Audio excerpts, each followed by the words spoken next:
The following story was written by a detective whom, after analyzing video evidence, witness accounts, and the video claimed to have been watched, developed a story. This is that story. It was late at night on a typical Tuesday evening. I was surfing the internet as I had 2 large coffees from my local coffee shop earlier that day, and was unable to sleep. After watching pointless YouTube video after YouTube video, I came across a strange title in the related videos bar. None of the characters were of the English language. However, the shapes of the characters seemed to resemble words, although I couldn't quite decipher them. Curious, I clicked on the video. I suddenly began to hear various creaks and groans coming from my house. I whirled around and grabbed the nearby baseball bat, ready for a fatal battle. To my surprise, there were no intruders in the house, nor any signs of forced entry. All the doors were also locked. Figuring I was just going crazy, I shrugged my shoulders and lazily walked back to my room. I had spent a lot of money on a high bandwidth connection, so I was perplexed that the video I had clicked on had not loaded yet. I impatiently clicked the video 4 more times in an attempt to bring it up. After what seemed like an eternity of waiting, the page finally loaded. The background was black and it completely hid all of the text, except for the username of the uploader and the description, both in crimson red. The username of the uploader was Nightmare Slumber, and the description read as such: "How ignorant of you. You are unaware of my demonic presence in your life. I will destroy everything you stand for, worthless coward. I am always watching you, and so you will come to live with me forever." Figuring this was simply the idiocy of a 12-year-old, I did not heed the danger I was in. The video began with a picture of an abandoned mental asylum, later found out to be Denbigh Asylum. The picture was a long, dark, and tattered corridor, extending past the viewer's visual field. The left wall of the corridor had windows separated by columns. The corridor was bathed in an eerie moonlight, only broken by the shadows of the columns. The darkness of the corridor was a pure black, the likes of which I had never seen. I got the vibe that the asylum was hastily abandoned and never cleaned up.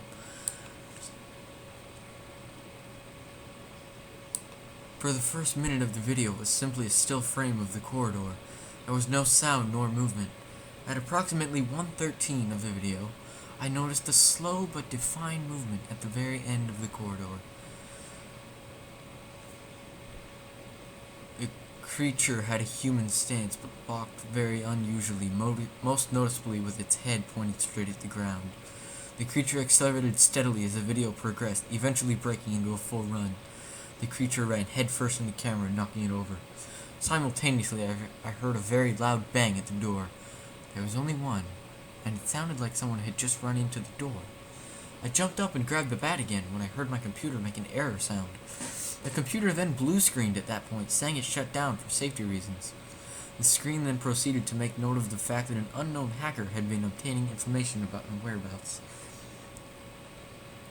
My antivirus program ran a trace of the hacker's IP address and came back with a city in northern Wales. Specifically, the hack had been made from an abandoned mental asylum. Then the power went out. At this point, I became extremely intimidated. My eyes welled up with water as my breathing accelerated. I began to hear someone groaning in pain outside the door. I knew it was a mistake to go look, but I decided to anyway.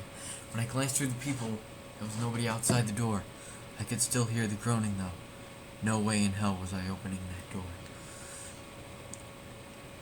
I flew into a panic attack and immediately attempted to contact police. However, I simply got a busy tone on both the landline and my cell phone. I ran back up to my computer to see if I could hook it up to a generator to ask for help that way, when I noticed that the computer screen was still on. In giant red text upon a black screen, it read, "Go to sleep."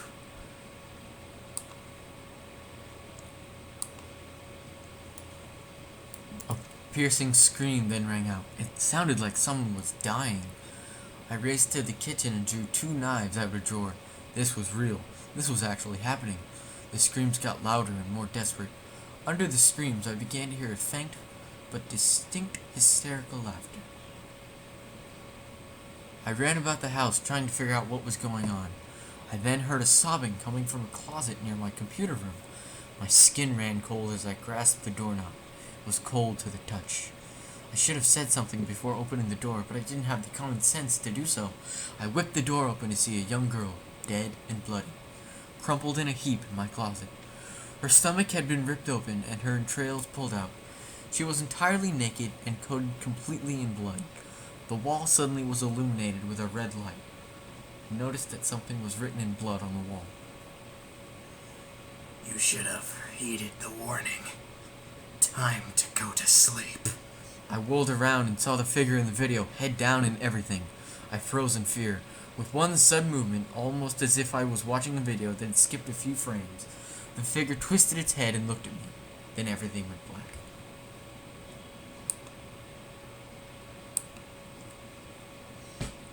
Detective's note. The victim's body was found in a similar state to that of the young girl in the closet. Despite numerous blood tests, we could not identify the girl.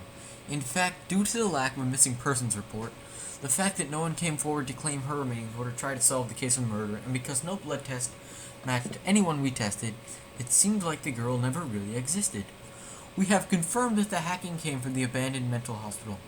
However, there is no explanation as to how this was timed so close together. We have issued an arrest warrant, but no officer wants to enter the rooms in fear of his or her life. The only break we got was a witness sighting of an extremely unusual and frightening creature running into the hospital a few days later. From the witness's testimony, we noticed a shocking similarity between the face of the deranged mental hospital inhabitant and the following image, taken from a site filled with horror stories with the words, "Go to sleep," captioned above it. Numerous murders like this have occurred since, and every single one of the victims has been noted to watch the video a few minutes before the homicide is committed. YouTube officials have tried to remove the video, however, every moderator that tries ends up getting brutally murdered. The case is still unsolved. Detective's Note 2. After further researching the case, a few discoveries have been made. First, while I have been unable to find the source of video, last-minute accounts of the killer's victims have provided enough descriptive evidence to point to the image used as the background for the video. Although this is a JPEG image and thus by nature is a still image, rumor has it that if you stare into the picture long enough, the image begins to twist and contort. Continue staring and you can see a creature beginning to run towards the camera. No one has watched the image long enough to see the creature come close, but enough visual evidence is there to assume that it is the same person seen in the video. The image can be found below. View at your own risk, for your life may be at stake. In addition, I have been searching for more information regarding the killer. To my horror, I have found a set of stories online regarding one Jeff the Killer. The stories dictate a serial killer who develops his psychopathic tendencies at the onset of his teenage years, eventually killing everybody in his immediate family. The most shocking aspect of the story is that Jeff killed his victims in the same brutal way as seen with the Denbigh asylum killer, even going to the extent of both killers communicating, "Go to sleep," before murdering their victims.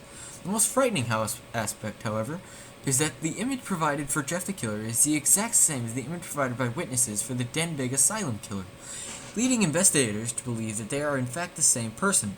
For further reading, simply search Jeff the Killer online and read at your own risk. The most terrifying fact of all, though, lies in my personal experience. After writing this report, I heard strange sounds throughout my home. Figuring it was nothing, I continued doing research on Jeff. The banging noises got louder and louder. I searched outside, thinking maybe a bird was injured. As I stepped to my door, however, I noticed movement in the window. I immediately attempted to phone police, but got a busy signal. Concerned, I put the phone down and looked toward the door, only to see Jeff staring directly at me with those cold, dead eyes, and that horrific, disfigured face. His smile was the most eerie thing I have ever seen. I immediately pulled out my gun and began shooting. Jeff took off into the night. I know I am in danger, so I have set up constant surveillance around my home to protect myself. I still see bright flashes of light and hear banging noises around my home, along with the rare but still horrifying laughter of which only a true psychotic serial killer can provide. I don't know how much longer it will be until we catch him, but if he keeps making these mistakes, then we'll have a solid identity in an airtight case. I feel we are on the brink of taking him in, for I keep hearing laughter and banging sounds that are escalating in volume, and I also am seeing an odd orb of light in the distance. I have radioed fellow police to the scene, but the radio has... I don't know how much longer it will be until we catch him, but if he keeps making... The light is getting closer and I have my gun ready. It's him. I can see his face. Time...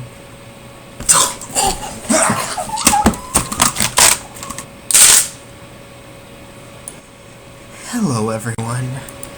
My name is Jeff. I don't like that the story is being published, but oh well. It's not like any of you could catch a demon of my caliber. The detective is now dead. The journal is over. And it's quite hilarious because in viewing this video, I have vlogged every single one of your IP addresses, and now know exactly where you are. For example, one of you works at a cousin's on Drexel Boulevard. One of you lives in Burbank. One of you lives on East Avenue. One of you goes to university and has a roommate named Becky. One of you is going to Iowa. One of you goes to quite the whiz at the piano. The list goes on and on. I know where you work. I know your friends, your family, your loved ones. I know everything.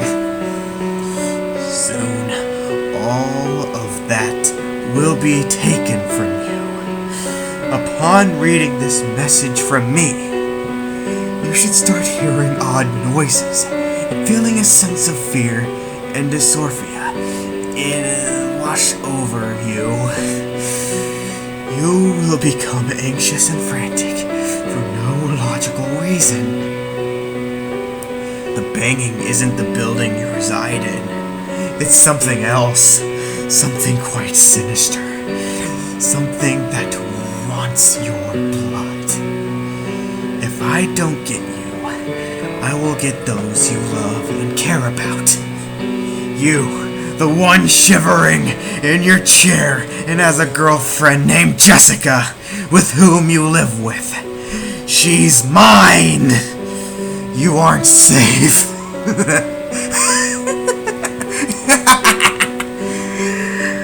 I think it's time for you to go to sleep. I'll be in shortly. Sincerely, Jeffrey the Killer. P.S.